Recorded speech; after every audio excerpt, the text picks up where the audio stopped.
I'm Dave Cawley, investigative journalist and host of the podcast Cold. Don't miss Cold's new Season 3, where I look into the unsolved disappearance of Cherie Warren, a woman last seen leaving her job at a Salt Lake City office in 1985. Police cast suspicion on Cherie's estranged husband and boyfriend, but never made any arrests or recovered Cherie's remains. Find Cold Season 3, The Search for Cherie, anywhere you get your podcasts.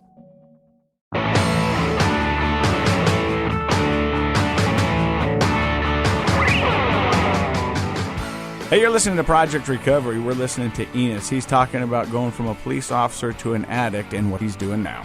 So multiple DUIs, and that's still not your rock bottom. No, not even my rock bottom. So on January 5th of 2016, I had just bought a brand new Jeep. Well, it was new to me. I didn't have a vehicle. And so I was in a job I didn't like. I was doing my best to still train. Finances were just horrible. I wasn't following through with my commitments with my kids, and I was just ready. I was done. I was ready to commit suicide. And so from what I remember, at this point, the tolerance was just building up to going blackout drunk.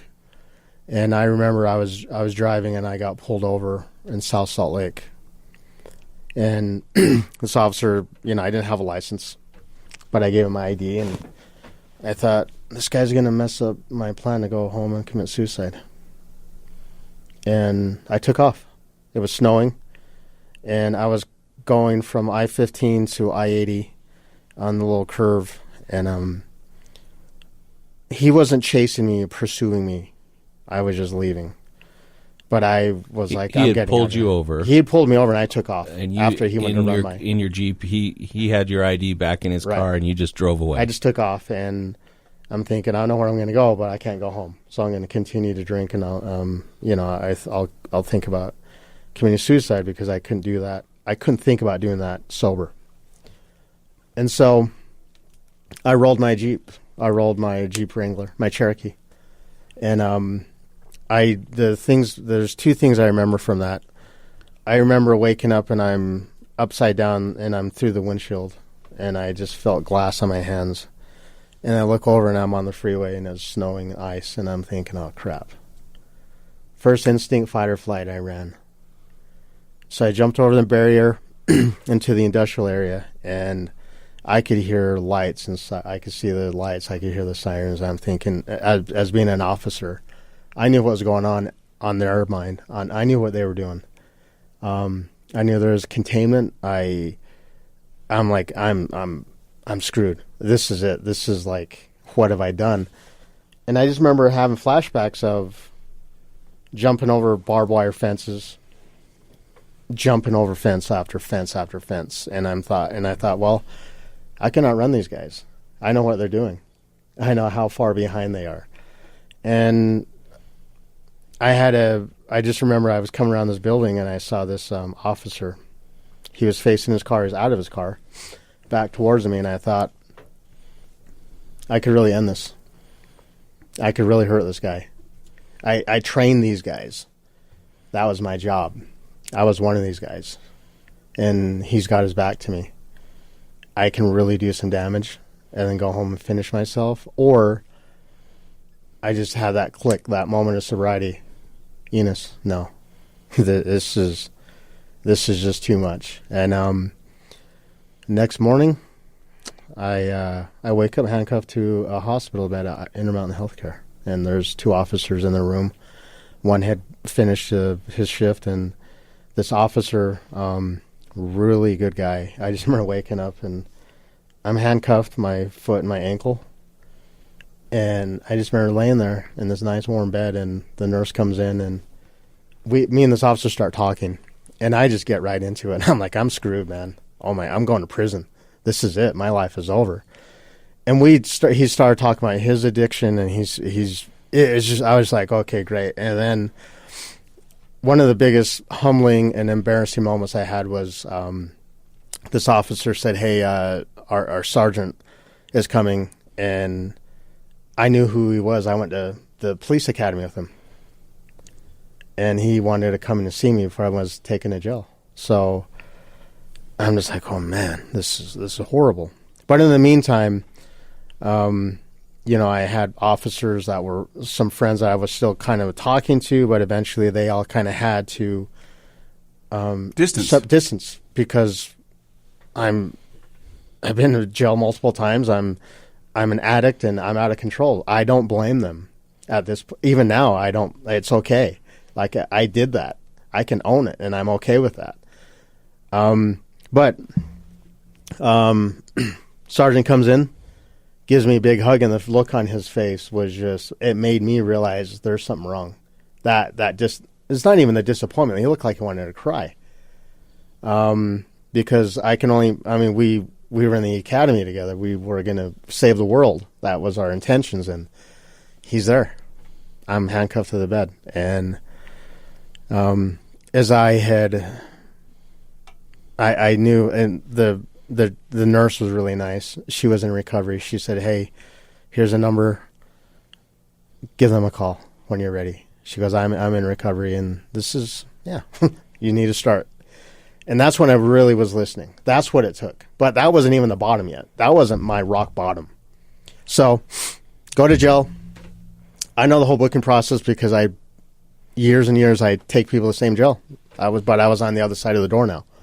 I knew the whole process. And on January 6th, that was when I knew, one, I was in trouble, but I said, I can finally sleep. And I probably slept about 18 hours in jail, knowing I'm going to get help. That was when I knew I was going to be okay. So the following Sunday on the 7th, wake up, and there's an AA meeting in the jail, and that's when I knew I'm an addict. That's what it took.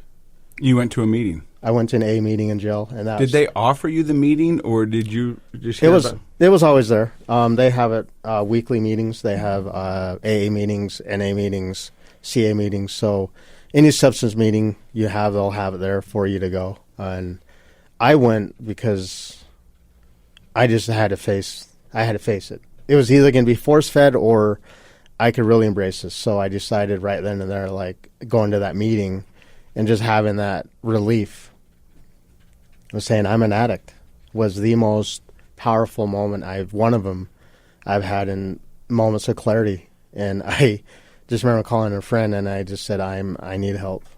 And all I got from that point was love. But then I knew I knew I was going to be alone. I knew I was just screwed. And as I actually, the booking officer in Salt Lake County Jail, the corrections, I knew who they were. I worked with them in the sheriff's office. My TAC officer, our training officer, was actually ended up being a lieutenant, and he's heard and got my name was coming in, and he just said, "Hey, how long you been separated from the force?" And I said, about 5-6 years. He goes, "Okay, do you feel comfortable going to general population? If not, we got to put you in Supermax." Because that's a thing. Liability, correct. Yeah. But I say, you know what?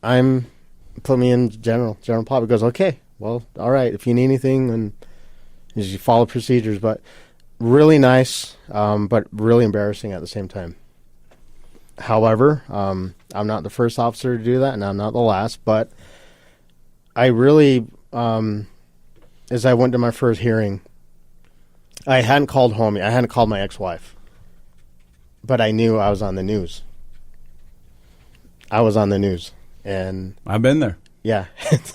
And I was avoiding that for a bit until finally I that phone calls later, but I finally went to court. One of my many court hearings, and I just got my DA and I just told him, I said, "I'm guilty. Whatever it is, I'm not fighting anything. I'm guilty. Let me plead. When can I plead and start this? If I go to prison, I'd rather start now or sooner than later. If I'm going to go to prison, that's what I knew I was facing." But he was really nice, my DA, and he just said, "Well, we're just going to the prosecutor was after my head, wanted me to go to prison. But eventually I was sentenced. At that point, that's when I really knew I was going to change. So I immediately started journaling every morning, every night. I did my affirmations. I did my vision boards. I really knew I was going to change. Like, I really was like, this is it. That was what it took. But that still wasn't my rock bottom. So I ended up going to get sentenced to the Odysseys. They have it's called the CATS program for substance abuse, a 90-day program. And so that was my sentencing. In lieu of prison, 90 days CATS program, release upon successful completion.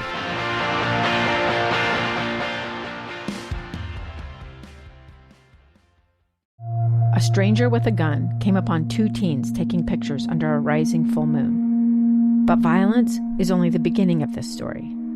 Sometimes I thought, there are no miracles. Yeah, there are, and this is a big one. I'm Amy Donaldson, and I've spent my career talking about how lives are undone by violence. The Letter is a podcast about how lives are remade. Follow The Letter at theletterpodcast.com or wherever you get your podcasts. So you moved into the Odyssey house for 90 days? Well, I know their Oxbow jail has the Odyssey house. Oh, okay. So it was still in jail. I wasn't released. So You had to complete the program. I had to complete the program, and it was 7 days of intense therapy for substance abuse. And I just remember going to my housing unit, and once again, 6 guys, there's 6 bunks. I get the corner one, and there's just these huge, just white supremacist guys in there. I'm like, man, I was like, wow. But come to find out, these guys were the most authentic, loving guys, believe it or not.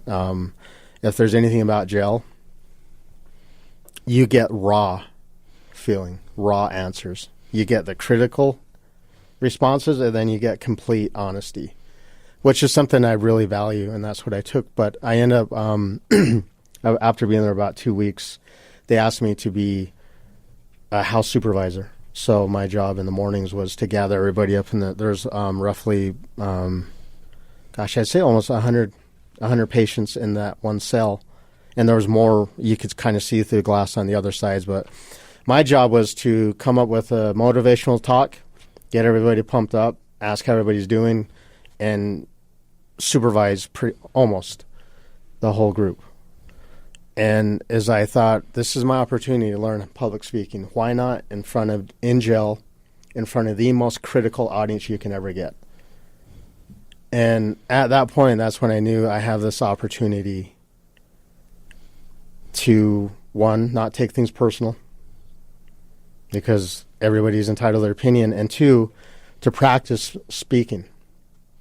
And why not, like I said, in the most critical, these eyes looking at you. Oh, yeah, there's no nonsense. Addicts, and it's straight to it. But as I was able to really be myself, and I learned to be myself, that's when the barriers were just going away. And he's talking about being raw, Matt. It was really real, vulnerable. Speaking to white supremacists, real and vulnerable. That's I mean, you had the drug dealers, you had the guys that were being they were going to be they were going to be deported. I mean, you had it all. But I was there to give them love. I was there to give them guidance. Were they receptive to that? Yeah, very. Well, at least I thought they were, but really. No, but I mean, I think what you're talking about is being in that situation. There's a change that can come over people, and part of that is, everybody might have been there for similar but different reasons, but people all, I hope, wanted to change, and you develop kind of a camaraderie. And I think people's hearts and minds become open to maybe a white supremacist and a Native American having a healthy conversation together, right? Well, at that point, these guys have already been in jail for a while, so they knew they were going to be there. So there was no point in having that that fight. But as I really got to learn people and hear their stories, I learned to listen. You learn to connect with the person, not the other aspects. Well, of I just learned how to shut up. That's really, I learned how to be quiet and sit back and listen to somebody's story. Yeah. And not talk. And I think for now, that was the best thing to ever to ever happen to me. I'm so glad I did it. I walked out of there a changed man, educated and ready to take on the world because I had to. I shortly to fast forward, well, in there still there's corrections officers that their fathers I was police officers with, and they come up and say, "Hey, how you doing? My dad's so and so. He said, how you doing?" And I'm like, "Man, tell him great. I'm doing great. Just tell Lieutenant so and so I'm doing fine.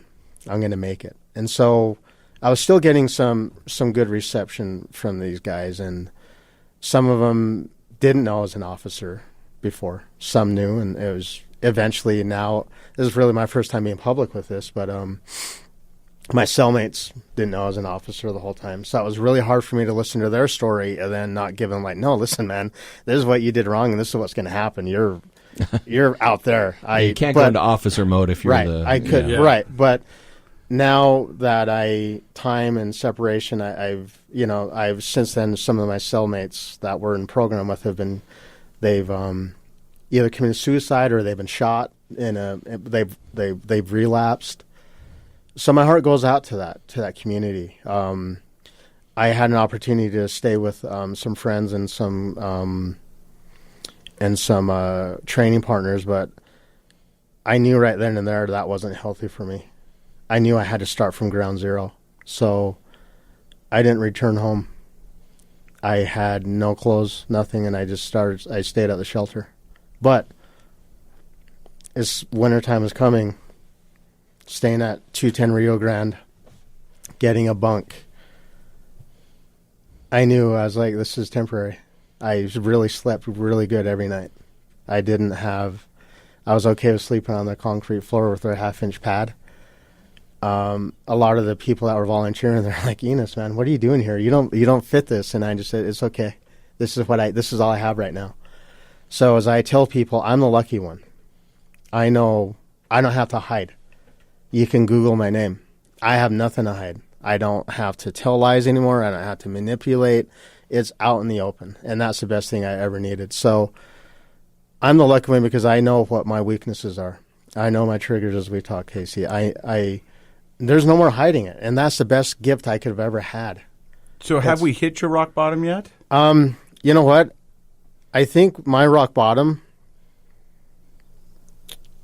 was listening to my ex-wife on the phone because I had finally called her after about 100 days. I think, I went 126 days without seeing the sun, and I'm an outdoors guy. I am just totally just out there, but I couldn't see the sun, and that just killed me. So finally, when I went to Oxbow Jail, one of the guys like, "Hey, in the bathroom on the little partition, some of the paint's been scratched out from the outside. You could actually see the sun." And I'm like, "What?" I would go over there, and I just remember crying. And I'm like, I will never, ever come here ever again. I cannot live my life without seeing the sunset. And I saw the sunset every morning. I saw it come through the mountains, and I'm just like, so to me, sunsets are totally different than you appreciate when them differently. Oh my gosh, but really, as I am able to be, I was always kind of a Geronimo kid. Everything I did was full force, full bore. And I think a lot of addicts are that way. Right. It's all or nothing. If all we're or going to nothing. do this, let's do it. Right. Well, being unsupervised and then eventually having to conform and then having a job where you're the enforcer and then being on the other side of it, I'm just like, man, I can literally say I know the system. Both sides. Both sides, in and out. In that, though, also I know what it's like to be homeless. I know what it's like to be unemployed. But within, I just knew this is going to change. I knew I was going to be on a podcast. In my affirmations that I'd write out, I could visualize being in this microphone. I could be in a studio. I'm going to help people. I don't know how, with what, but I'm going to. There's a time, and really I haven't shared the story publicly, but like I said, all in or out. I mean, all in or nothing. So And I think your story is going to help. I want to go back real quick to the phone call to your ex-wife. Because it seems like that's a pretty tough. Oh my gosh. That was probably I think that was scarier than going to the judge and getting my sentence. Honestly, because this lady, really came down to I admired her. I really wanted her acceptance for all those years. All I wanted to do was be accepted, and the mother of my children, and just the background we had. I really came down to I valued her, what she had to say. And so I made a phone call. She answered. It was cordial till finally she just said, Enos, you've lost everything. And for about half an hour, she just let me have it. How the kids were devastated. She's like, what are you going to do? I mean, she was concerned. You know, she said, all you had to do, Enos, was call me. I would have found help for you. Just really, but she gave me really good ass chewing. But at the same time. Probably deserved. Right. And after that phone call, I just went back to my cell and I thought, I'm going to be okay. This is going to work. That was like the hardest thing I had to do, the whole thing. The whole time in jail, missing my kids, knowing I had no girlfriend, I had no place to live, I was going to have no car, no job, nothing. That was the worst. That was the worst thing I had to do, honestly. You know what's crazy is earlier in his story, he had all those things and felt empty. Now he has none of those things and feels full. Right. And Yeah. so these past 4 years, you know, a lot of people say, I want to restart. And I can relate with that. It's like, yeah, I did. I got the ultimate restart. I literally started from ground zero. Nothing on my back, no money, no job, no home. But I finally knew who I was. I finally could look in the mirror. Well, they had this metal sheet that was reflective, but I could remember looking at that mirrors, and yeah. finally say, I like this guy. I think that's profound. That's a great observation, Casey. I mean, that's profound, and that's at the core of it, is when we don't know who we are, when we don't have a strong identity and sense of ourself, nothing else really matters. We can recognize in our head that we have everything, but we don't feel it. And that's pretty impressive that laying on a half-inch mat on the cold concrete at Rio Grande, you felt okay, like I'm going to be okay. Yeah. I was able to, went to Walmart, bought a backpack, bought some clothes. I bought a brand new pair of boots from 511. I mean, the 511 is like a tactical store. But as I eventually started going back to the guys from jiu-jitsu, the CrossFit gyms, associates, and saying, hey, here's where I've been. I'm an addict, but what can I do to be here? So I would just go to a CrossFit gym and clean. I knew I had to be happy, but I was happy doing it. I didn't have a car. And before we get too far in the story, yeah. What kind of things did you do in your recovery that really kind of gelled with you, that made sense? I mean, you said you went to a 12-step when you were first incarcerated, and then you did the Odyssey House. Right. What kind of things did they teach you to help you stay sober? The life skills. There's a class that we had that was called a fatherhood class. You had to learn how to be a father. And one of the biggest points that they taught and they drilled in this is you are not the center of the universe for anybody. You are not the center of the universe.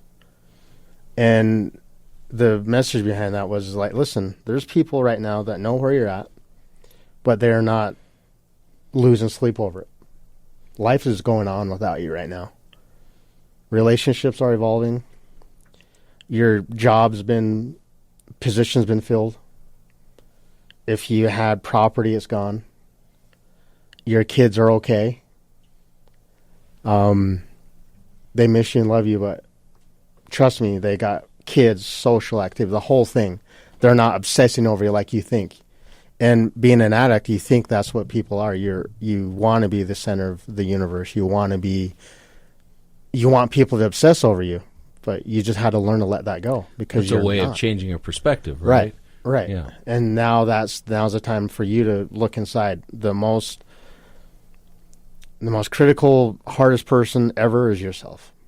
And when you have that time to sit and think and be locked away because you are a danger to yourself and others, which I proved, there was that. there's another one called a cycle wheel that we did where we had to learn. This was probably the biggest profound moment I had in jail. We had a circle where we had our addictions, and then we had our triggers, and then how we would first mentally absorb them, and then how we'd act them out, and then how it would go into using. And one of my triggers I didn't realize was I didn't have any medication. I take some medication for my psoriasis, so my arms had plaques. I'm pretty good covered. Right now I don't have anything, my skin's great, but as I talked about that being my trigger, one of them was how I would obsess over it. I'd go in the shower when I was not in jail, and I would just scrub them with a brush, just scrub it off until it would bleed, and then put my creams and everything on it, and then a sweatshirt, and hide it.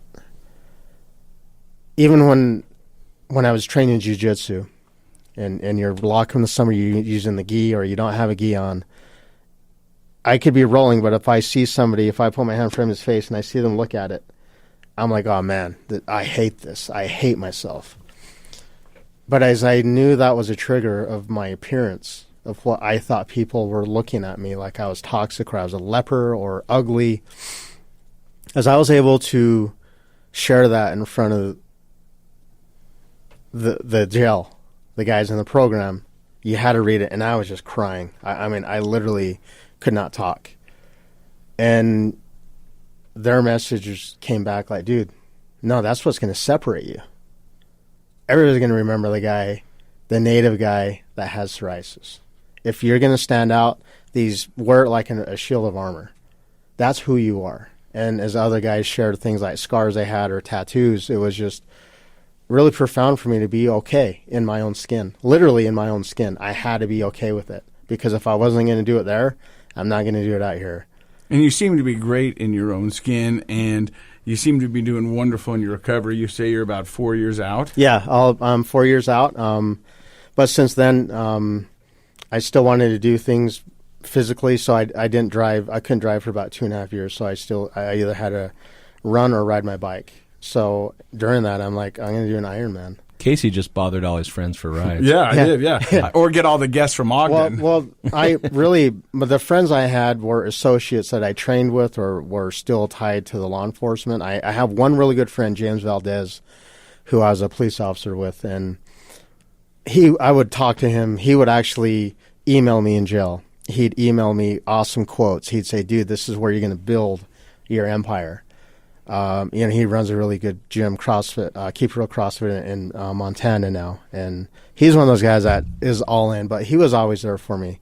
I have a few people that were there. They never judged. But in that, I decided, well, I'm going to do an Ironman. And everybody's like, oh, that's brutal. That's just like the worst thing ever. And I'm like, no, really. Never been to jail? I've been through worse. You know what's worse? I'd rather do an Ironman than go to jail any day of the week. I'd rather do this and struggle on the swim than eat a piece of bologna at 6 a.m. every morning for breakfast and dry cornflakes with no milk. So what does life look like for you today? Today, as I'm still creating now, I can still admit I'm healing still. I don't know how to do this life. I really don't. I don't have a manual. But admitting that is huge. Yeah, it is, and that's okay. And I'm going to make mistakes, but at one point in my addiction, I had a landscaping company, and I just wasn't managing it. Finances were horrible. This just past summer, I'm like, I'm going to do it again, but I'm going to do it with a different. This is new again because newiness. Everything I'm doing is new because I have a different mindset, a different brain now. Literally, my whole body's recirculated. So I know now that I can do whatever I want. And as people, I hear, I had to tone it down for or my opinions because I can be really opinionated. I have a job, but when I hear somebody say, man, I can't come to work because of my car, and I'm thinking, I rode my bike in rain, snow, everything to get to this job. Are you kidding me? I have worked 2 full-time jobs, 20 hours a day, and slept on homeless to make it. And that's the easy part. That was the easy part. what's hard now is being patient, because I think, what are you complaining about? Really? Like, but I understand my extreme and my rock bottom is, for some, it takes just, going to an AA meeting, realize I'm an addict, versus I had to be locked away with the hardest of the hardest and be homeless. I think the hardest would be working for you, because I can't think of an excuse for missing work. So now, Casey, thanks for answering that. So, I go to jiu-jitsu. I train with a really good friend of mine, Eddie Edmonds, at Fusion Academy in Sugar House. Really, when I went back to training, I was a brown belt in jiu-jitsu, Gracie brown belt, but I thought, I'm not who I am, so I started wearing my other belt, my purple belt. But it's all new to me again. Like, I'm actually good at it now, because I could think and not be so, have the addict mind, the addiction. I really want to, I really want to give back to the community now. So, CATS has an alumni group, guys who were graduated the program. They have a meeting, and I went back last week, and last Wednesday, and I thought, I need to give back more. As I thought, I saw guys that were just barely out, just a few days or a few weeks or a month, and as I was able to share my story, it was really profound, and I really get a lot of good feedback. Like, man, you got to share this. Like, you have all this knowledge, you have all this experience, and you have the Cinderella Man story. You really do. Why aren't you not sharing it? Now it's to that point of, I kind of feel selfish now not sharing it. And as I'm able to get into that now, as I practiced this setting so many times in my head in jail, I really feel like I'm in my element, where I want to share it. And I know there's people out there struggling. That's okay. It's okay to ask for help. I didn't ask for help because I wasn't an addict. I was like, I'm fine. What are you talking about? You're the one that's got the problem. It was always that, but it's okay now. I can honestly say it's okay. And I think you're doing wonderful, and we're so happy that you chose to share your story first here on Project Recovery, and I think your story is going to help a lot of people, and I can't wait to see what's coming up next for you. Yeah, it's going to be great. Thank you very much. Dr. Matt, any thoughts? Oh, it's just a powerful, interesting story, Enos. I appreciate you coming on and sharing it. The perspective you have from a law enforcement side to the inmate side. The inmate side is well, to the recovery side, and then to the recovery side. And the one thing that kind of stands out in all of that for me is that you just said, I still have to have patience. And so I think that's a great thing for all of us to learn, that there's always another mountain to climb, and it makes us stronger and better as we do it. And I think overcoming all you've overcome, I'm sure you'll learn patience as well, and that'll be a tool in your tool belt. So thanks for coming on. Thank you so much. And I want to thank everybody for listening today. Project Recovery is a KSL podcast, and if you know somebody who needs some help, have them do what I did. Give Pinnacle Recovery Center a call.